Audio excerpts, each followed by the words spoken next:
Hello everyone and welcome to my channel, and today I'll be reading Multi-Character Listener by me. So let's get into it. Kazuha. Well, he's not one to head on people, really, and he's extremely polite when he starts to flirt. He's had an eye on you for a while. It just takes him some time to be able to make his move, but once he does, he's incredibly endearing. With the way he talks so violently and so gently that it's simply impossible to resist. So when he goes over to you, and quietly, he says, "Greetings, I'm Kaitara Kazuha. I've been seeing you around for a while, and I would love to get to know you." He would say very smoothly, but the way he talks in such a gentle way, and honestly, you can't help but think he's very pretty too, and an extremely interesting man. You nod, and accept his request to talk more, and that's how things develop from there. It's incredibly smooth, and maybe it's all due to Kaza's good planning. After all, he was the one who saw you first. Albedo.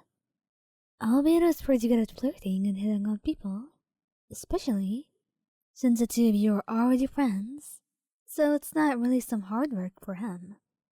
All it takes is trying to go to your side and tell you that he thinks that you look pretty hot today, and that compliment stays in your mind for weeks, until he decides it's enough time and asks you out on a date. It's not the only compliment, of course. It's just those small compliments that build up over long periods of time that made you slowly want to date him and try things out. And honestly, it was the best decision you've ever made. Venti. Venti would find this a little bit difficult, but he would always compliment you whenever you were going home. You knew him a little bit, but you weren't close or anything, and sometimes he would even sing songs for you, smiling as he looks at you. And you know exactly what he means, that he's trying to hit on you, but you completely choose to ignore him until you honestly can't help it and you end up caving because he's so sweet and so adorable too. And probably it won't be the worst decision you've made if you try dating him. After all, he does look promising, and he looks like he's got a lot of love to give, especially to you. And you're right about that, because Venti was delighted, and truly over the moon. Scaramouche. Scaramouche would find hitting on you hard, or flirting, because he doesn't know how to get his point across, his feelings. Surely there's a better way to ask you out. So after acting like a tsundere for a very long time, he decided that he had to say it. He had to say the words that would change everything from then on. Because honestly, he was sick of waiting and sick of having those feelings in his heart that he had zero idea on how to deal with. He needed something, anything, to know how to deal with this. So when he talked to you, and you were kind of wearied out, staring at him with wide-blown eyes. "Wyan, I want you to date me.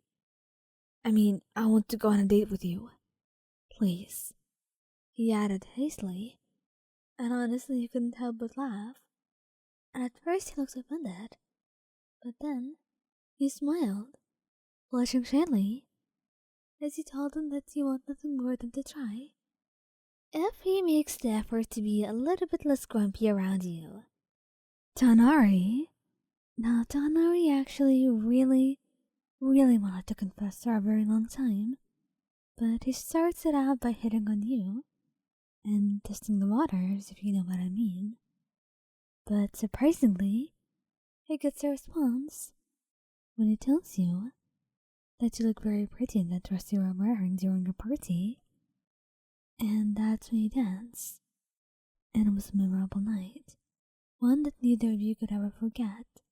And that's also why in the morning, your first thought is to see him, but you happen to wait on it for a few days before going over to his place and telling him that perhaps you want your relationship to be something a little bit more than friends.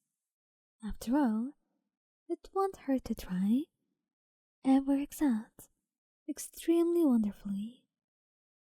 To be quite frank, you couldn't have made a better choice in life. Xiao? Xiao would be too embarrassed to hit on you. It's quite impossible for him, and difficult, extremely so. So hitting on you would be a task in and of itself, and you would be struggling a lot. So the reason why he would do it in the first place is because she only told him he could try if he wants. And since he is one to take the Geo Archon's advice sometimes, he's thought that it wouldn't hurt to try. And that's how he ended up telling you that you look very pretty, with the shyest voice I've ever heard, and the brightest blush on his face. That's when he knew that he probably felt something more than just, complimenting you randomly, and you asked him out on a date. He, of course, accepted, and he was quite over the moon, though it did not show in his face. And still, all the way till now, he blushes a lot whenever I say something that could be a compliment or simply more than that. Childe finds this pretty easy for him. After all, he could write poems about you. That is simply how much he loved you. He was passionate, okay? So no one in the world would stop him from flirting with you. Unless, of course, it makes you uncomfortable. In that case, he would immediately stop. It all started with him telling you that you had the prettiest smile he's ever seen, or the most captivating eyes.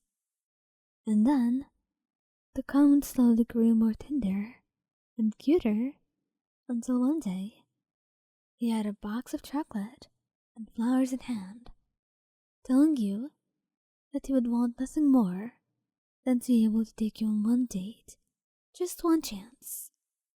And that's when you decide it really won't hurt to try, and you're more than glad that you did.